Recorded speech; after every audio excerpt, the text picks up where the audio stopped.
morning, everybody. Crafting Journey here. That Journey chick on Instagram. It's a new day. It's Thursday. I'm just going to forget about Wednesday. We're just going to take away yesterday. It wasn't a great day. I had a little meltdown during the live last night. For that, I sincerely apologize. I had to end it because I just felt like I was bringing the wrong energy to you guys. It had been a very, very long day. I was tired. My back was hurting. Um, so, apologies. But today I'm good. I did not go to work because I didn't sleep real well last night, unfortunately. Um, and then, when you wake up the day after something like that, you're like dragging. But I'm good now. I took a nice hot shower. And I'm good. I'm ready to go. I'm ready to go. Not to work, but I'm ready to go. All right. I thought we'd diamond paint this little section here. So I did no crafting last night. After I turned the live off, and I was supposed to be in Marissa's live, but I opted out. I couldn't do it. I needed to calm down, and so I just put some heat on my back. I got some dinner, put some heat on my back, and sat and read a book. Was reading a book, yes. Let's do pink. That's my favorite color. Where's pink? Is this it? No, where did it go? Wait a minute. It's this one right here. I do not see it. Did I put it in the wrong container? Where the heck did it go? Oh, it's right here. Okay. I already had it out. So much for planning ahead of time. So the other reason I took the day off is today, my iPad is supposed to be here today, and I cannot have that thing stolen off the porch. I need to be here when it gets here because it's very expensive, and I would be really upset if the porch pirates got to it. You know what I mean? Okay, let's get a pen.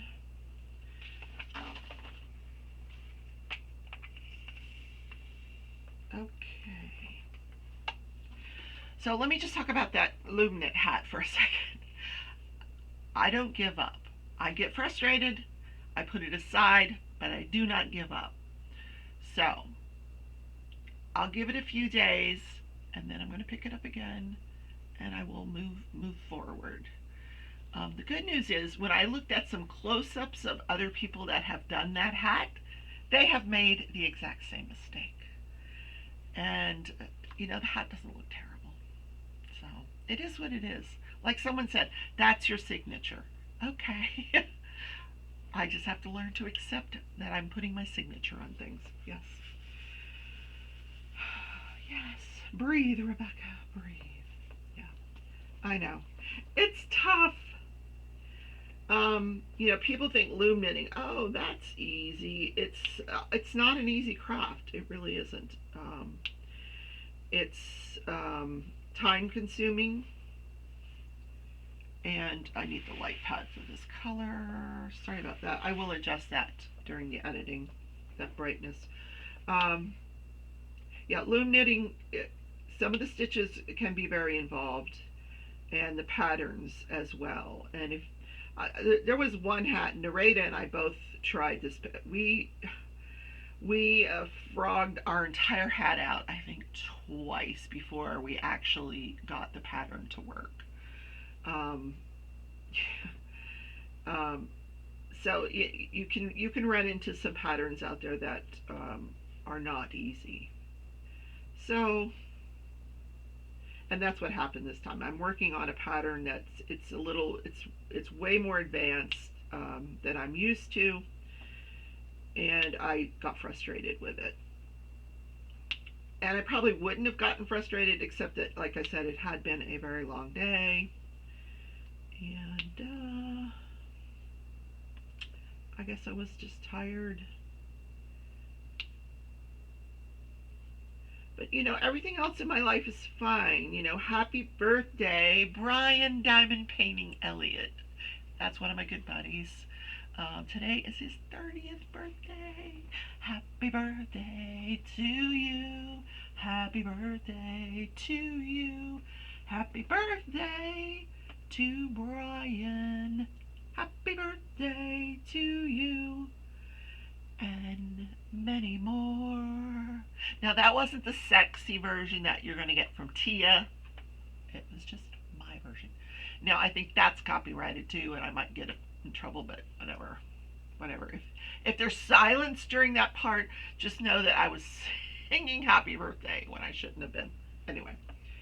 But I sing so horribly, they don't usually pick up on it.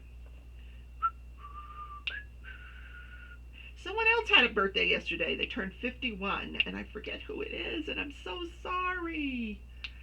I love you all. And 51, that's nothing to sneeze at. It's a pretty good, darn good birthday to celebrate. Well, any birthday is a good day to celebrate. Mine is in December, 4 days after Christmas. Yes. My mother decided to have a baby 4 days after Christmas. Well, I don't think it was her decision. I think that was left up into to a higher power. Anyway, it is National Rat Catcher's Day.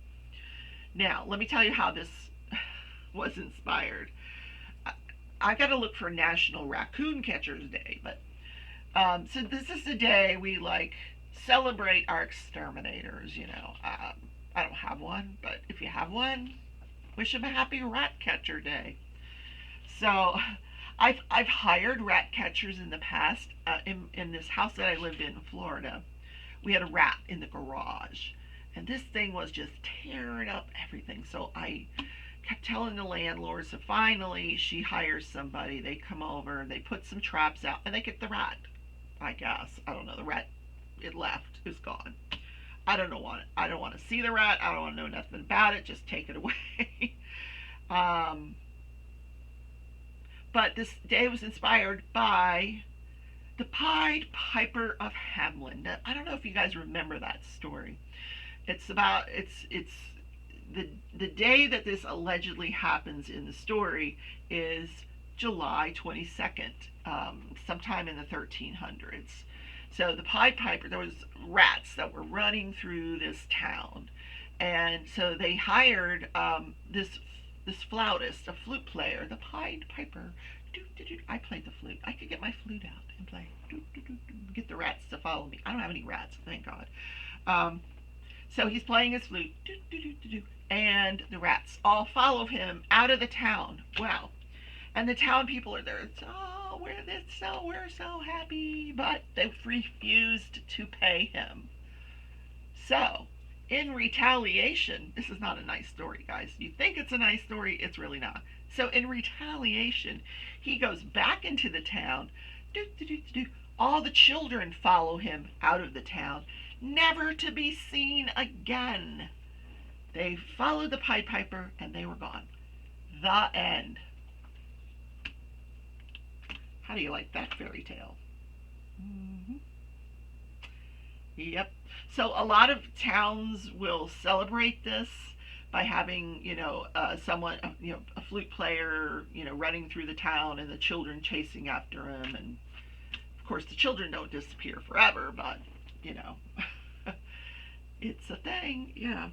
Anyway, the Pied Piper of Hamelin. I think that's German, but interesting story nonetheless. Just runs away with the children. I never knew that part of the story, did you? Kind of weird. I am multi-placing. Yes, I am.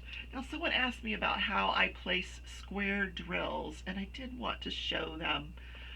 What I'm going to do, I think I'm going to do a special video, because this is a round painting, so I can't show you on this painting. I'll get out a square painting, and I will show you on the square painting how I do it with a camera that goes up close so you can see what I'm doing. But just a quick a quickie of how I do it. Um, I find that if you have a nice set of drills, this will work. What I try to do with it, the drill is you've got the little squares on the canvas.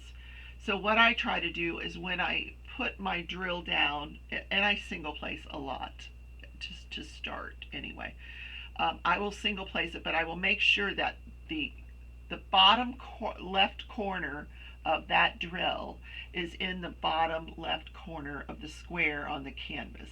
And I do that with every drill just so I can get them to line up nicely. And then what I do, another technique that I also use is checkerboarding.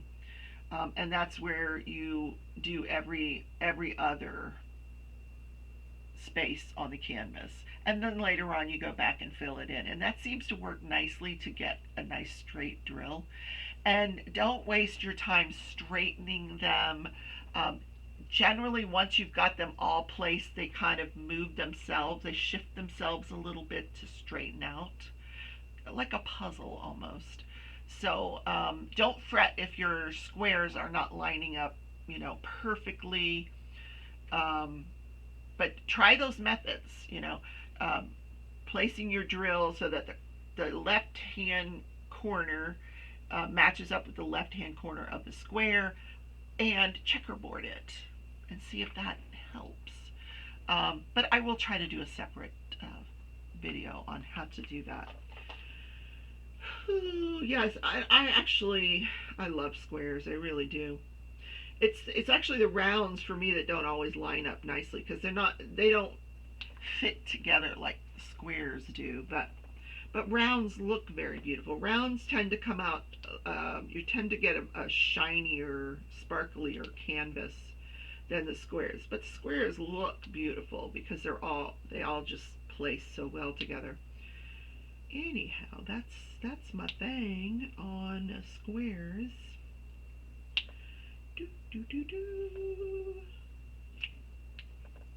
Okay, we're going to try to multi-place 5 rounds. Let's see if we can do it. Yep. Oh, how'd you like that snap? Snap. Oh, we got more here. Let's do 5 more. Down here. Ready? Ready? Oh, it didn't do it. It didn't do it. What? Let's try it again. Nope. Some places on this canvas are stickier than others. But anyway, I digress.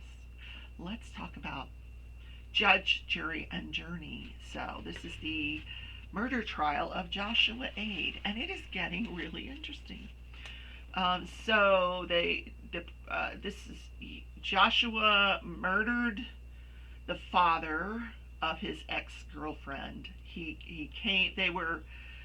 His ex-girlfriend Rebecca, her father, and his friend were in her garage fixing a vehicle. They had finished up. They were putting things away.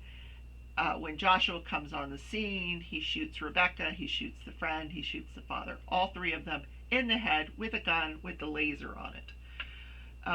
Rebecca survives. The friend survives. The father does not. Okay, so that's where we're at. Now, the last witness comes on the stand, or several more witnesses come on the stand. One of them was a female officer, female detective that was sent to the hospital to accompany the friend, and I believe his name was John. So she accompanies John, or she meets him at the hospital. Now, she said a lot of what he told her was very garbled because he'd been shot. Basically, in one cheek, out the other cheek, ruined his entire mouth. He has no teeth. He has to get new teeth. They have to put in a bone so he can get teeth. He really messed him up. Fractured mandible. But he was trying to talk to her, and she understood some of what he had to say. And one thing he kept saying was, you need to call Carla and Julie. And she explained that Carla was his ex-girlfriend. No, his girlfriend, not ex-girlfriend.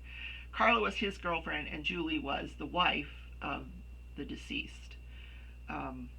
and tell them to get out of there, because he believed that Joshua might be headed there next to kill them. So, and he was very concerned. He testified. When he testified, he said that he and Carla had gone to the home of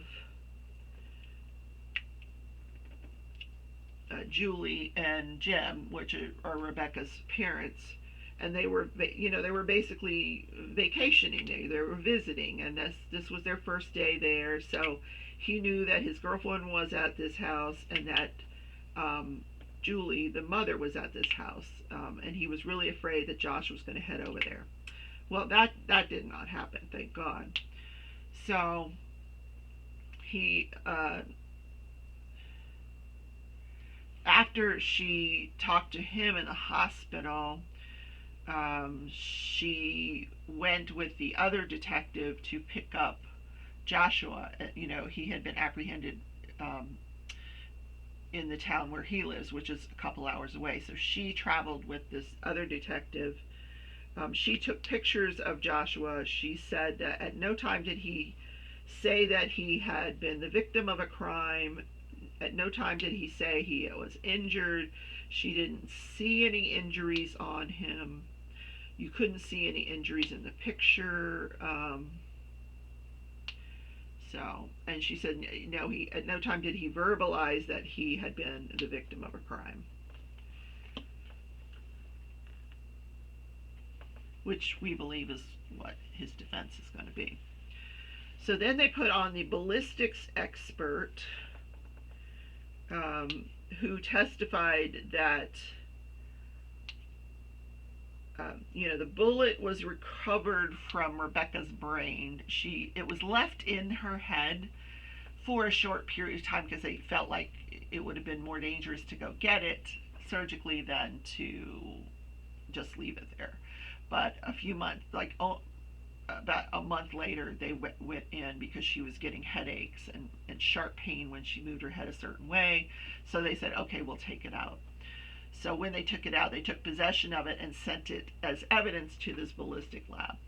Then they had the bullet from the autopsy of Rebecca's father. They took the bullet out of his brain, and that became evidence. And then the bullet that was fired at John, I think his name is John, I can't remember, there's too many J's in this case, John, the other survivor, they never found it, but they found a jacket, a shell jacket, that they believed came from the bullet fired at John, because his had an entrance wound and an exit wound, so they don't know where this bullet went. But the jacket from the bullet was found. So the ballistics person tested all of these bullets, the markings on these bullets, against, she had the firearm, the 38 Ruger, the 380 Ruger, I don't know guns, the 380 Ruger that was taken from Joshua the night he was apprehended at his home. He had this gun in his front pocket, and so she fired that gun. She was able to get a bullet that she fired. Then she compared the markings of that bullet to the markings of the other two bullets and the casing, and they matched. So she was able to say with 100% certainty that these bullets came from this firearm. So we know that Joshua's gun is the one that fired and shot these three people in the head. And then they put on a cell phone expert. Now this was super interesting. Oh my God. So she did several things in this case. So the first was that she pulled the cell phone records of Joshua and Rebecca and compared them for calls that had actually gone connected. They might have gone unanswered, but they connected through various cell towers. So she was able to print out all of these phone calls, and between there were several earlier in the day on August 4th where they connected, and you could see that there were conversations. But at some point that stops, and the 90 minutes before this event occurs, the shooting occurs, there are 31 phone calls made from Joshua to Rebecca that went unanswered. He was calling her over and over and over again during the entire time he's leaving his home in Montecito and heading for Oshkosh. Because the other thing she did was she plotted those 31 phone calls in a grid, and you can see, which cell towers they pass as he's making these calls, and as he's leaving Montecito and heading to her house. So you can see all of the phone calls.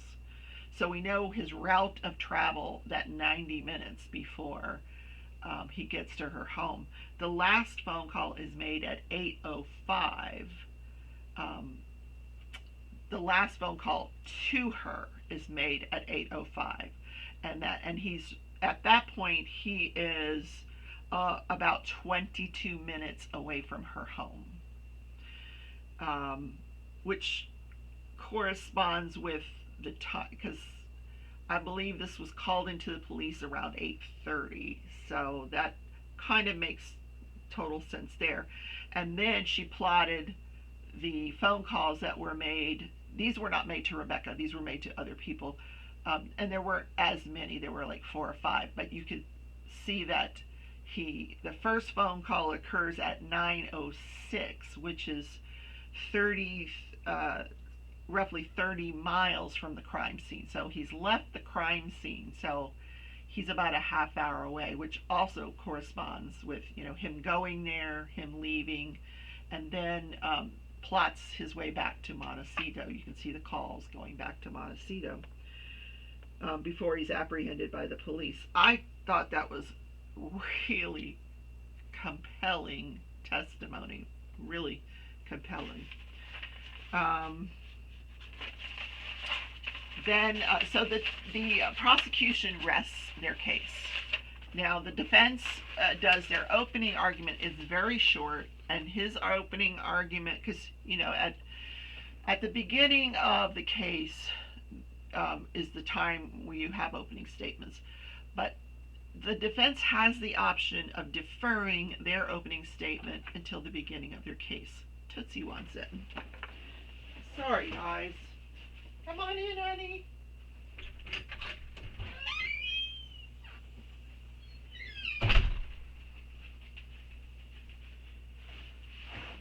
So that's what happened in this case. The defense deferred their statement. So he gets up and he says, and they're not allowed to argue. They just have to say what the testimony is going to reveal. And he says, my client is a victim as well.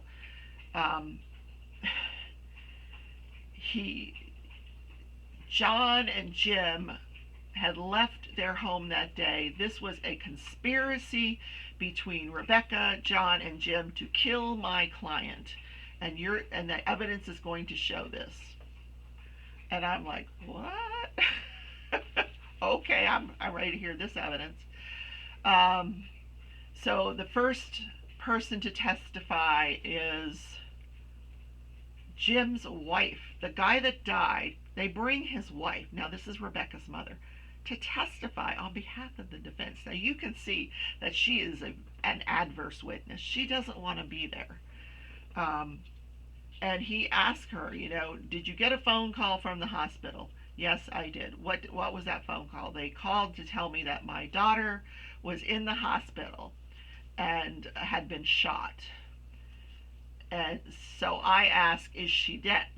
And the nurse said, no, I'm the nurse taking care of her. She's in the CT scan right now. She's not dead, but you need to come to the hospital. And she asked, where's my husband?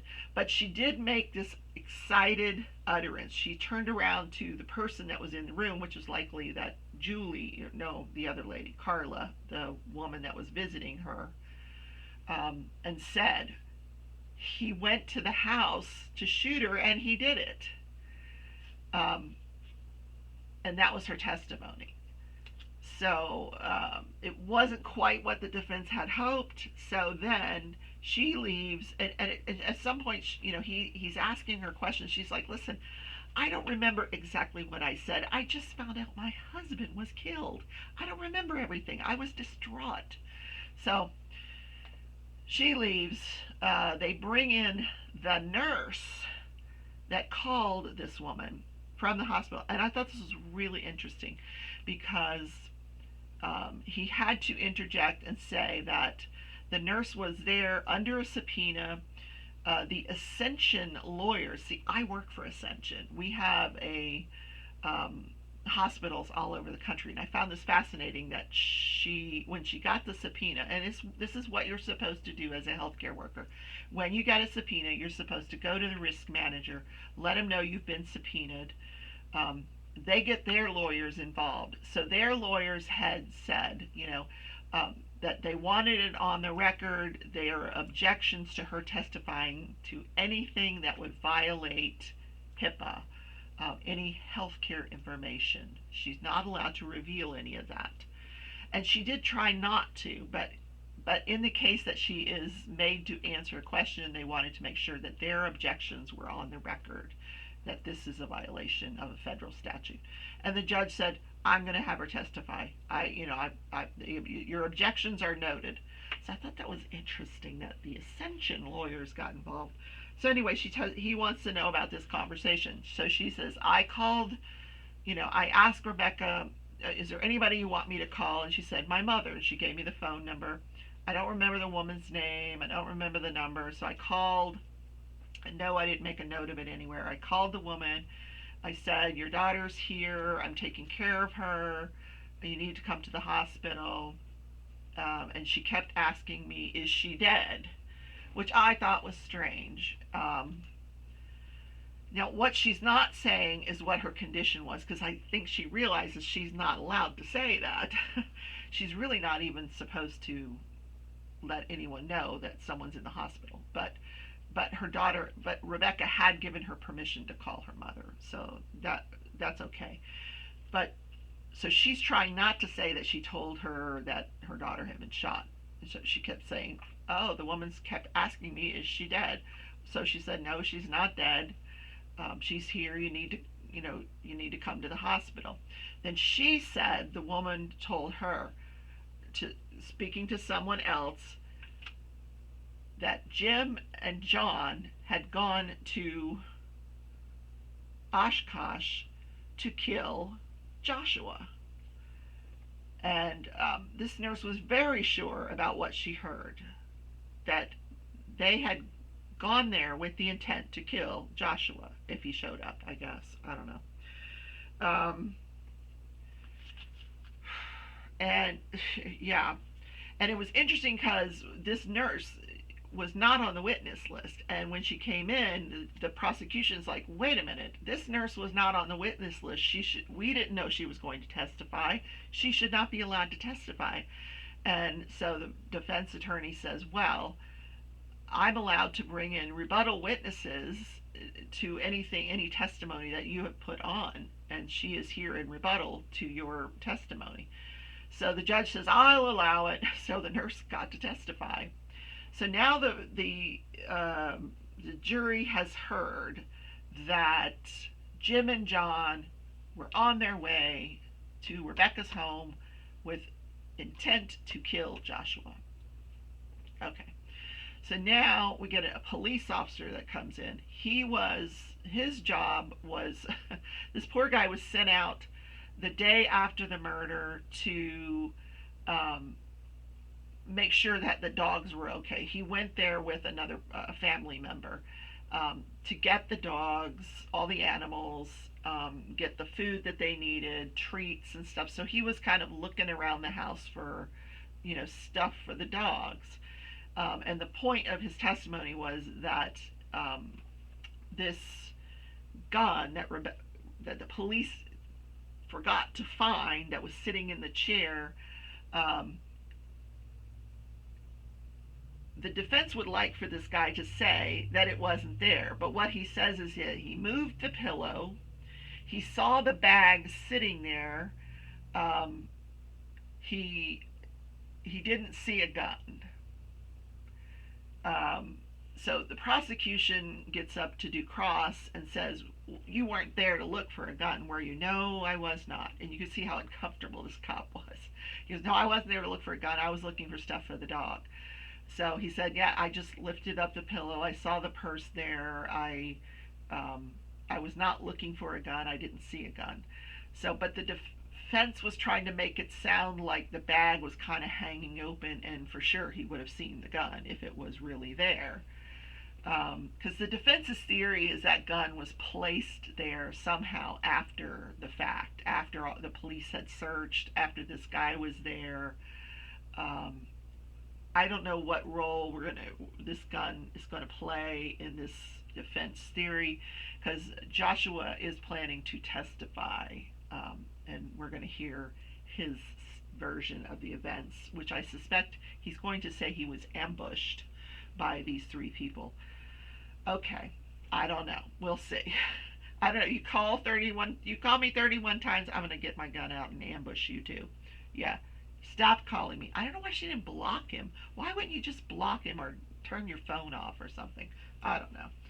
Anyway, that's testimony for yesterday, and we are getting towards the end, but we haven't done this day in history. I don't even remember what it was. Oh, I have an interesting one. Jessica Lynch. She was a prisoner of war, so to speak.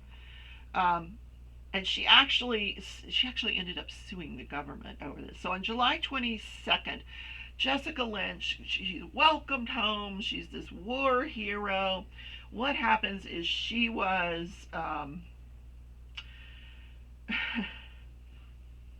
she was 19 years old at the time. She was a supply clerk who was captured by Iraqi forces in March of 2003. Now the government's version of this event was much different than hers. And that's why she sued the government for embellishing and making her sound like a hero, when she believed the heroes that day were the men that fought and died after their vehicle was overtaken. They were in this vehicle, they made a wrong turn, they were ambushed by Iraqi forces. 11 American soldiers died, and 4 others besides Lynch were captured. So she was captured. Technically, she was injured in this when the vehicle crashed, or it was crashed or blown up or something. I don't remember, but she was injured. She had broken bones. She said, "I passed out. I lost consciousness. I don't know what happened." She wakes up and she's in this Iraqi hospital. So the Iraqis took her to an Iraqi hospital. She said, "I was treated very well by the Iraqi hospital workers. When the Americans came to get me, no one fought them. They just stepped aside and let them take me."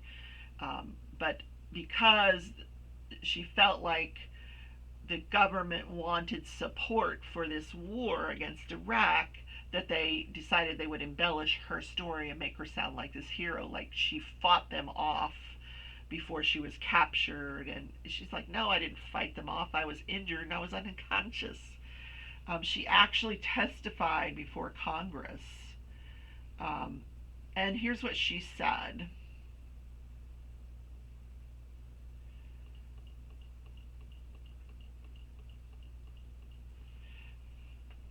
She testified before Congress that she had falsely been portrayed as a little girl Rambo.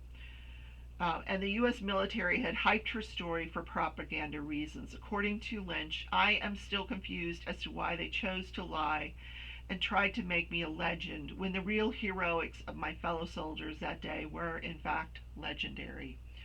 She added, "The truth of the war is not always easy to hear, but it's always more heroic than the hype." So, yeah, good for her. And she did write a book about her time there. So that is this day in history. Do, do, do, do. And she was given a medical honorable discharge from the military, which is kind of cool. I hope she's recovering well. I do. All right, we got to get done with this pink, and we got to move on with our day, because you know what? I have the Diamond Art Club to unbox, so look for that unboxing later today. I love you all. Thank you for your kind words and support after my little meltdown last night. I love each and every one of you deeply. I got your hugs. I felt your hugs. I felt your love. And I just want you to know that. So I'll see you tomorrow in the morning show. Bye. Or at Brian's birthday party.